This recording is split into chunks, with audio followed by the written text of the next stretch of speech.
This is TOS Television, your digital-first Pan-African news network. I am Abigail Ukmade, and this is Africa Now.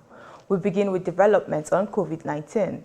The African Union's top health official on Thursday said Britain's lack of recognition for coronavirus vaccines administered in Africa is regrettable and sends a confusing public health message, with many furious Africans calling the policy discriminatory. England last week announced that it will expand the list of countries from which it recognized vaccines, adding 17 others beyond the initial list of the United States and Europe. None of those countries are in Africa. Dr. John Ikegasong told a news conference briefing in UK that UK stance would create a far-reaching confusion and reluctance for people to receive vaccines amongst Africa's population. South Africa is displeased over Britain's decision to keep the country on its coronavirus red list. The UK keeping South Africa on its red list of high-risk countries means anyone arriving from South Africa is forced to quarantine in a hotel for 10 days, costing more than $2,400 per person. Daily new cases in South Africa peaked at the end of June as at over 26,000, according to the World Health Organization. Britain continues to see more than 30,000 new cases a day. To date, South Africa has recorded more than 2.8 million cases, the highest in Africa, of which at least 86,376 people have been fatal. Britain has recorded 7.5 million cases and at least 135,455 deaths recorded. Moving on to other health-related matters. The Mozambican government on Thursday launched an inquiry into the impact of HIV and AIDS at the country's central and northern regions. Data from the survey is expected to help the authorities in planning and adopting better policies to control the disease, which claimed 38,000 lives in 2020 alone. According to Mozambique's Ministry of Health, the country registered 98,000 new HIV infections in 2020, and an estimated 2.1 million people of nearly 30 million population are living with the disease. Namibia has detected a new strain of foot and mouth disease in the country that has infected thousands of cattle, the agriculture minister said in a statement on Thursday. The viral disease, which causes lesions and lameness in cattle, sheep, and other cloven-hoofed animals, but does not affect human beings, were first detected in May in the Zambezi region bordering neighboring Zambia through the illegal crossing border movement of livestock. The new strain was detected in early August for the first time in the southern African nation.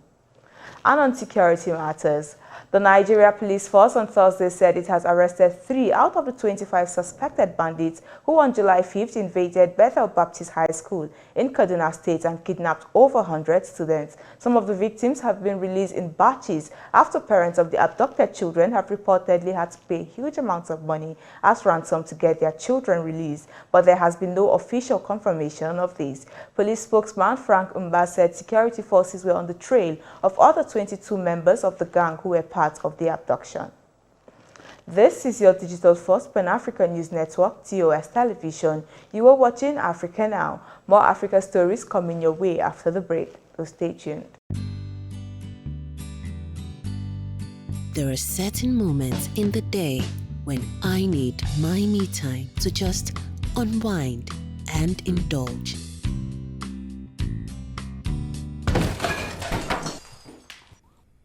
What is this? The Cadbury goodness is in every pack of Cadbury 3-in-1 hot chocolate, making you feel cheerful and pleasant. Now available in 30 grams and 450 grams. Welcome back on Security Matters.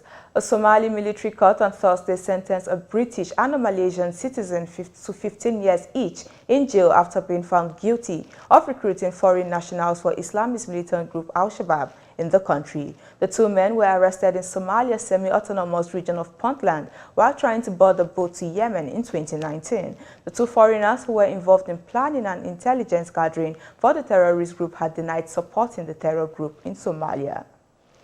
An international arrest warrant has been issued by Burundi against its exiled opposition politician, Alexis Sundihije, accusing him of leading a group of responsible for multiple terrorist acts. The announcement made by the country's Attorney General, Sylvester Nwandwi, late on Wednesday followed a series of attacks in the troubled East African nation in recent days that have left at least 6 people dead and more than 100 wounded. Sundihije, who lives in exile in Belgium, is the president of the opposition African Movement for Solidarity and Development.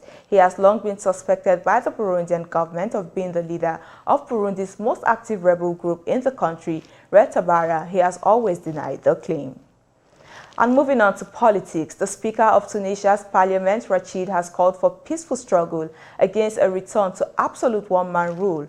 On Wednesday, President Kais Saied declared he will rule by decree and ignore parts of the country's constitution as he prepares to change the political system and to hang on to exceptional powers that he seized in July, throwing the country's young democracy into question.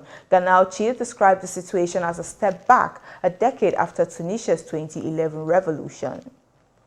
An international conference to garner support for Libya's stability will be held in October, the head of the country's presidency council said on Thursday, warning that it faces serious challenges that could undermine planned December elections. Addressing the annual UN gathering of world leaders in New York, Mohamed Al-Menfi said the conference would aim to ensure unified, consistent international support and restore a sense of Libyan leadership and ownership over the country's future. As a way to end Libya's decade-long crisis, the national elections was planned for December 24, but have been immersed in bitter arguments over legitimacy that may unravel a months-long peace process. And in sports, the 2025 World Road Cycling Championship will be held in Rwanda, a first in Africa, the Rwandan Cycling Federation announced on Thursday. The International Cycling Union Congress, which is being held Friday in Belgium, must ratify the decision before it becomes official, the International Federation said. Two applications, Rwanda and Morocco, were in the running for this first World Championship of Cycling organized in Africa. And that is Africa Now. For more updates, do visit our website at www.costvnetwork.com. Follow us and like our social media handles on Facebook, Twitter, and Instagram. And remember to subscribe on YouTube to stay with us and enjoy more programs on TOS Television Network. I am Abigail Ukmade. Thanks for watching.